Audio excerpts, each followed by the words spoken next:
जो टॉपिक है that is force on particle and magnetic field. छोटा सा टॉपिक है, एक एमसीक्यू इससे एटा में आती है और एमडीकेट में भी एक एमसीक्यू इससे कॉन्फर्म है।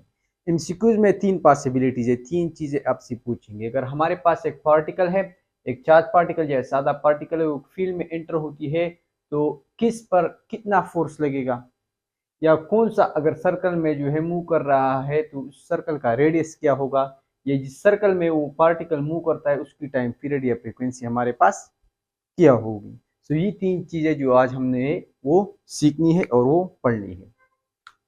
लेट सपोज हमारे पास दो मैग्नेट पोल्स हैं, एक हमारे पास है साउथ पोल और एक हमारे पास है नॉर्थ पोल। मैग्नेटिक फील्ड होता है हमारे पास from north to south outside the magnet pole. So ये मेरे पास मैग्नेटिक फील्ड जो है नॉर्थ से साउथ की तरफ है।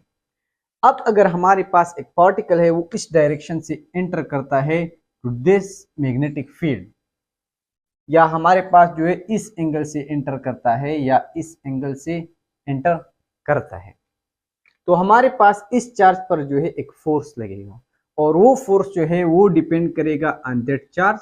F is directly proportional to Q. Suppose ये हमारे पास एक चार्ज है, दिस इज क्यू।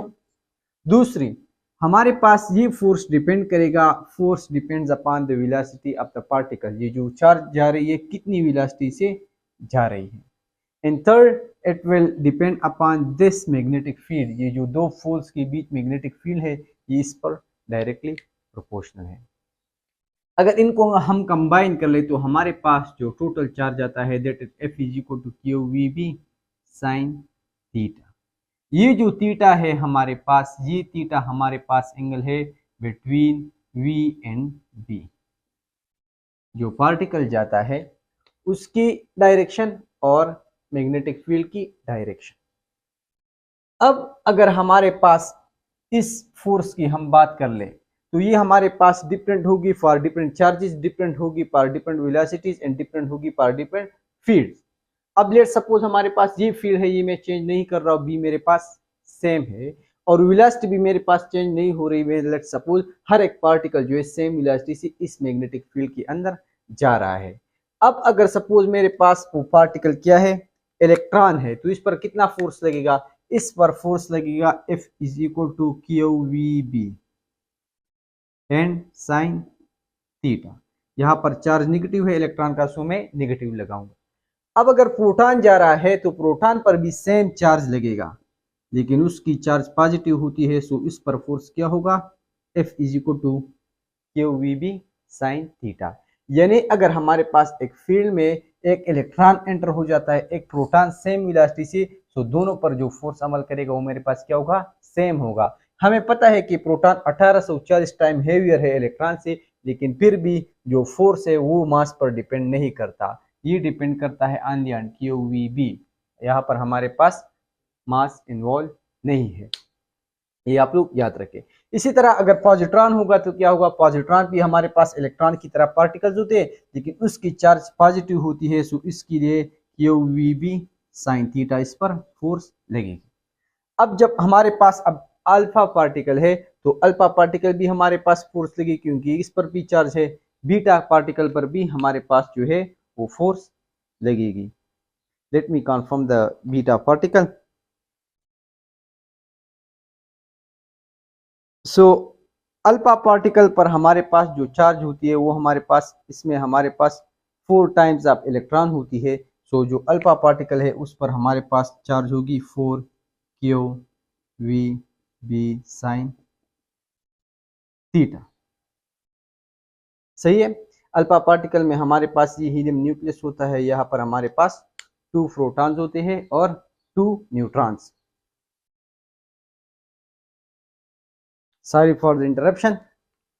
अब ये जो अल्फा पार्टिकल है हमारे पास, ये हमारे पास हीलियम न्यूक्लियस होता है जिसमें हमारे पास 2 प्रोटॉन्स 2 न्यूट्रॉन्स होते हैं। न्यूट्रॉन पर चार्ज नहीं होता, लेकिन प्रोटॉन पर हमारे पास डबल पॉजिटिव चार्ज होता है, तो यहाँ पर मेरे पास चार्ज आएगा 2 Q V B sine theta. अब यहाँ पर जो बीटा पार्टिकल है वो भी इलेक्ट्रॉन की तरह होते हैं, that will be Q V B sine theta. यहाँ पर पॉजिटिव नेगेटिव होते हैं, सो आप जस्ट QVB लगा ले। इसी तरह जो गामा पार्टिकल्स होते हैं, सारी गामा रेस होती है, ये न्यूट्रल होती है, सो यहाँ पर जो है गामा रेस के लिए Q0 होता है, न्यूट्रॉन के लिए भी हमारे पास Q0 होती है, सो F विल बी 0 और F in this case will be also 0। So अगर हमारे पास electron, proton, positron, alpha, beta, gamma rays, neutron ये सारे 1 बाय 1 एंटर हो जाते हैं, तो सब पर फोर्स लगेगा except gamma rays and neutron. So ये आप लोग एक MCQ आप लोगों की हो गई। सेकंड केस, अगर हमारे पास ये एंगल 0 हो यानी parallel to magnetic field enter कर जाते हैं, सो वी नो दैट कि हमारे पास साइन 0 हमारे पास 0 है, सो सब पर जो है फोर्स क्या होगा, सब में जो है साइन 0 इज इक्वल टू 0, तो सब पर जो फोर्स लगेगा वो हमारे पास 0 होगा।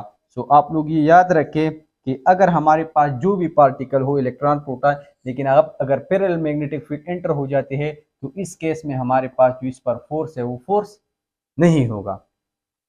अगर हमारे पास कोई भी एंगल है तो इसके लिए ये होगा, अगर सपोज ये एंटर कर जाते हैं, ये मैग्नेटिक फील्ड है B, ये हमारे पास वेलोसिटी है, इसकी एंगल सपोज हमारे पास 90 डिग्री हो, तो साइन 90 हमें पता है कि साइन 90 इज इक्वल टू 1, तो यहाँ पर हमारे पास 1 आ जाएगा, तो यहाँ पर माइनस QVB, यहाँ पर मेरे पास आ जाएगा QVB, यहाँ पर मेरे पास आ जाएगा QVB, यहाँ पर आ जाएगा 2 QVB और बीटा पार्टिकल के लिए भी आ जाएगा QVB। याद रखिए ये जो फोर्स है ये दोनों हमारे पास सेम है, इलेक्ट्रॉन और प्रोटॉन पर जो फोर्स लगता है वो बिल्कुल सेम होता है। अब ये फोर्स हमारे पास वेक्टर क्वांटिटी है, सो ये जो नेगेटिव पॉजिटिव है ये हमें जस्ट शो करता है डायरेक्शन ऑफ द फोर्स। यानी अगर हमारे पास जो है लेट्स सपोज इसको मैं इस साइड से देखूं, इस साइड से अगर मैं इसको देख लूं, या से मैं अगर इसको देख लूं, ऊपर देख लूं, तो लेट्स सपोज ये मेरे पास एक इलेक्ट्रॉन एंटर हो गया, एक हमारे पास क्या है प्रोटॉन एंटर हो गया, तो क्या होगा, दोनों पर जो फोर्स है वो सेम लगेगा, लेकिन अगर इलेक्ट्रॉन पर हमारे पास ये फोर्स क्लॉकवाइज डायरेक्शन में है तो सेम फोर्स प्रोटॉन पर भी लगेगा, लेकिन वो हमारे पास क्या होगा एंटी क्लॉकवाइज, दोनों का डायरेक्शन अपोजिट होगा, लेकिन ये जो फोर्स है ये मेरे पास क्या होगा सेम होगा। सो ये आप लोग याद रखें। अब लेट्स सपोज हमारे पास एक इलेक्ट्रॉन एंटर हो जाता है एक मैग्नेटिक फील्ड पर, और इसकी एंगल ऑलरेडी मैंने आपको बता दिया कि अगर हमारे पास 0 हो तो QVB sine theta, sine 0 is equal to 0, so force क्या होगा 0, so this is the minimum case. आपसे पूछे MCQs में कि हमारे पास किस केस में जो है इलेक्ट्रॉन पर फोर्स 0 होता है, तो जब ये parallel to magnetic field enter करेगा तो हमारे पास क्या होगा फोर्स इस पर 0 होगा। अगर हमारे पास ये एंटर करता है साइन 30 डिग्री पर, QVB is equal to sine 30, ये हमारे पास लेट सपोज ये मेरे पास मैग्नेटिक फील्ड है from north to south, north to south, so ये मेरे पास पहला केस हो गया, केस नंबर A।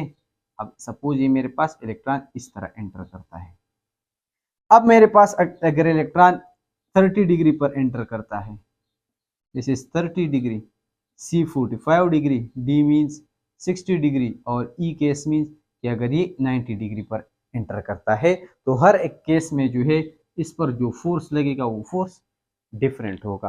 अब इस केस में हमारे पास क्या होगा, F is equal to QVB sine 30 होगा, और we know that sine 0 is equal to 0 and sine 30 is equal to 0.5, so जो फोर्स होगा that will be 0.5 F। QVB को मैंने F रख लिया, साइन 45, तो साइन 45 QVB मेरे पास आ जाएगा साइन 45, और साइन 45 हमें पता है कि वो बराबर है 0.75, तो मेरे पास आ जाएगा QVB 0.75। अब अगर मैं 60 कर लूँ तो 60 पर QVB साइन 60 आएगी, और साइन 60 की वैल्यू मेरे पास है 0.8, यानी 0.8 QVB, और साइन 90 पर जो साइन 90 की वैल्यू है वो मेरे पास बराबर है 1 की, तो मेरे पास QVB आएगी, और QVB मेरे पास क्या है F मैक्सिमम। तो इन केसेस में जो है मैं QVB मैक्सिमम लिख सकता हूँ। So let me remove this.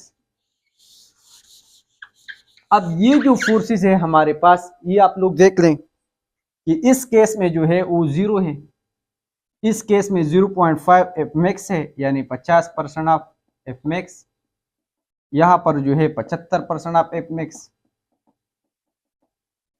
और यहाँ पर आ गया 80% ऑफ एफ मैक्स, और ये मेरे पास एफ मैक्स यानी मैक्सिमम। और मैक्सिमम किस चीज के बराबर है? क्यू वी बी का।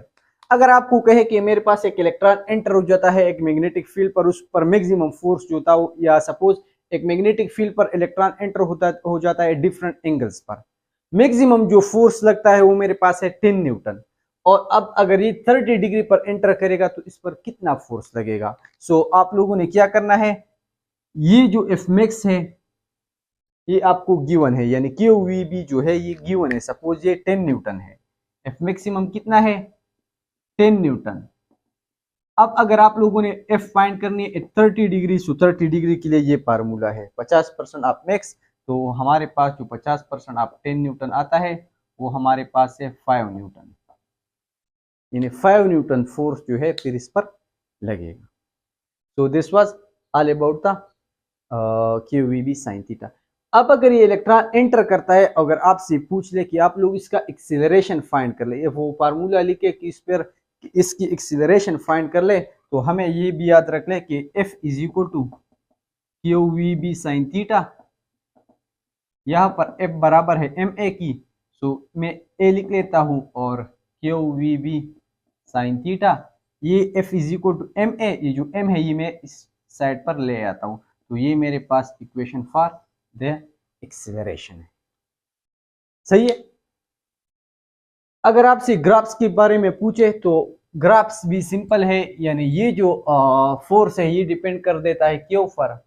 सो F is directly proportional to Q. Q को इंक्रीज करेंगे फोर्स इंक्रीज होगा, वेलोसिटी को इंक्रीज करेंगे तो ग्राफ इंक्रीज होगा, और मैग्नेटिक फील्ड के लिए भी क्या होगा? मैग्नेटिक फील्ड के लिए भी हमारे पास ग्राफ सेम होगा। सही है। अगर आपको पूछे कि डिफरेंट पार्टिकल्स एंटर हो जाते हैं to different magnetic field with different velocities and different charges, सब कुछ हमारे पास चेंज है, आप रेशियो फाइंड कर ले तो F1 divide by F2 is equal to हमारे पास है Q1 V1 B1 sine theta 1 और Q2 V2 B2 sine theta 2। यानी दो अलग अलग मैग्नेटिक फील्ड से अलग अलग चार्जेस एंटर हो गई with different velocities at different angles. तो इससे हम रेशियो फाइंड करेंगे। अब अगर सपोज आपको कहे कि जो फील्ड है वो मेरे पास क्या था? सेम था, एंगल भी सेम था, लेकिन चार्ज डिफरेंट था, तो F1 divide by F2 is equal to Q1 divide by Q2। ये तब होगा जब V B और थीटा कांस्टेंट होंगे, और ये वाला फार्मूला तब होगा जब क्यू बी और साइन और थीटा कांस्टेंट होंगे, और ये रेशियो साइन थीटा 1 और साइन थीटा 2 के बराबर तब होगी जब सेम चार्ज होगा लेकिन वो डिफरेंट एंगल से एंटर करेगा। तो ये आप लोग याद रखें। अब अगर एक मैग्नेटिक फील्ड में एक पार्टिकल एंटर होती है तो आप लोगों ने अगर उसको रेडियस फाइंड करनी है तो वो हम इस तरह फाइंड करेंगे कि एफ जो है वो क्यू वी बी हमारे पास बराबर है half M we square divide by R, यानी जो फोर्स अमल करता है सेंट्रीपिटल फोर्स वो हमारे पास इस क्यू वी बी के बराबर होती है। तो ये आर आ जाएगी हमारे पास M we square divide by Q and B. So याद रखें कि ये जो रेडियस है हमारे पास ये डायरेक्टली प्रोपोर्शनल है मास पर, और ये जो है इन्वर्सली प्रोपोर्शनल है किस चीज पर? क्यू पर। अब जब हम फोर्स की बात कर रहे थे तो फोर्स पर वहां पर एम नहीं था, लेकिन यहाँ पर रेडियस में एम है। सो ये आप लोग याद रख लें। इसके अलावा अगर टाइम पीरियड के बारे में आपसे पूछ ले कि टाइम पीरियड क्या होगा, so we know that V is equal to S divide by T. T मेरे पास बराबर है एस बाई वी के। एस हमारे पास सर्कल में बॉडी मूव करती है 2 पाई आर बाई वी है, और 2 पाई बाई वी, और यहाँ पर जो है आर किस चीज के बराबर है? यहाँ पर m we square by q v, ये वी इस वी के साथ कैंसिल हो जाएगा, 2 pi m by q v. तो ये मेरे पास टाइम पीरियड का फार्मूला हो गया। अब जो फ्रीक्वेंसी है वो उसकी उलट उलट होगी। So frequency is equal to Q B divide by 2 pi M. तो ये मेरे पास फ्रीक्वेंसी हो गई। So this was all about the force on the particle moving in a magnetic field. अगर आपको कोई भी इसमें मसला आ रहा हो, कोई भी पॉइंट समझ नहीं आ रही हो, तो आप लोग जो है वो मुझसे डायरेक्टली पूछ सकते हैं।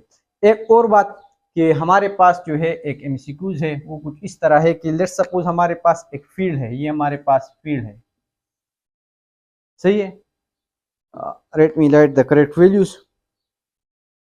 ये हमारे पास इस डायरेक्शन में इलेक्ट्रिक फील्ड है, इसी डायरेक्शन में हमारे पास मैग्नेटिक फील्ड है, और एक इलेक्ट्रॉन जो है वो इस डायरेक्शन में जा रहा है विद वेलोसिटी v।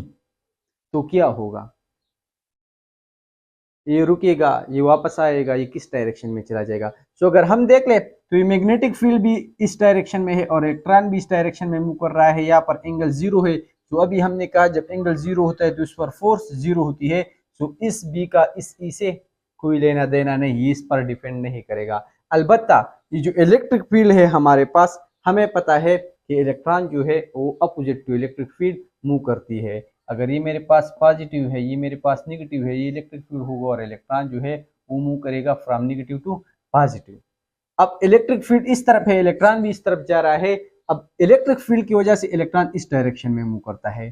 सो इस डायरेक्शन पर इलेक्ट्रॉन पर फोर्स हो रहा है, तो ये इलेक्ट्रॉन आगे जाके थोड़ा थोड़ा स्लो होगा, रुकेगा, और फिर आखिरकार जो है इस डायरेक्शन में जो है दोबारा स्टार्ट करेगा। इसके अलावा जब ये पार्टिकल 90 डिग्री पर एंटर होगा तो ये मेरे पास जो पार्टिकल है ये सर्कल में मूव करेगा। अब अगर ये एंगल 0 और 90 डिग्री के बीच हो तो ये बॉडी जो है ये स्पाइरल मूव करेगी। सो डू रिमेंबर इट, इसकी मोशन फिर सर्कुलर नहीं होगी, फिर मेरे पास क्या होगी, ये मेरे पास सर्कुलर होगी।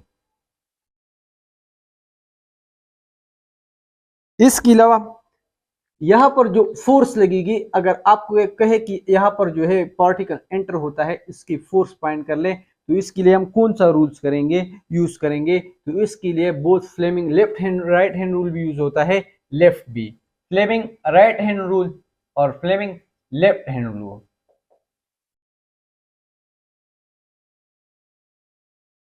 Right hand rule FHR। अब याद रखिए कि जो राइट हैंड रूल है हमारे पास ये पॉजिटिव चार्जेस के लिए होगा और ये मेरे पास क्या होगा, नेगेटिव के लिए, सही है। लाइक ये जो पार्ट, ये फर्स्ट फिंगर फोर्स हमें शो करेगी, second one will show Q, third one will show FQV, और बाकी जो है बाकी फिंगर्स काम नहीं करेगी। लेट्स सपोज मेरे पास लेफ्ट हैंड है, तो लेट्स सपोज अगर इलेक्ट्रॉन एंटर कर रहा है इस फील्ड में, तो ये देख ले कि हमारे पास ये मेरे पास चार्ज है, चार्ज इस डायरेक्शन में एंटर हो गया, FQV FBV सॉरी, ये हमारे पास B है। अब ये देख ले मैग्नेटिक फील्ड इस डायरेक्शन में है, V जो है इस अपोजिट डायरेक्शन में। सो जो चार्ज है वो हमारे पास इनसाइड इनटू द बोर्ड है, सो इलेक्ट्रॉन पर इनसाइड ऑफ द बोर्ड है। अब अगर हमारे पास पॉजिटिव चार्ज होगा तो उसके लिए ये जो फोर्स है ये उलट होगा, यानी वो क्या होगा, आउटसाइड ऑफ द बोर्ड। इस केस में क्या होगा, आउटसाइड ऑफ द बोर्ड। अगर इस रूल से आप फॉलो कर फाइंड कर ले तो ये भी सही रिजल्ट देगा और ये भी सही रिजल्ट देगा। सो पॉइंट हमारे पास ये है कि आप हमेशा यूज करें लेफ्ट हैंड रूल। लेकिन अगर आपके लिए इलेक्ट्रॉन की बात कर रहे हैं तो ये बी है, ये वी है, तो ये जो है मुझे फोर्स देगा। अब अगर यही फिंगर्स आप लोगों ने पॉजिटिव चार्ज के लिए यूज करनी है तो पहले इसको कंसीडर कर लें नेगेटिव। नेगेटिव में जो डायरेक्शन देगी हमारे पास वो क्या होगा, उसको उलट कर ले तो हमारे पास वो आ जाएगा। सो this is all about the charges.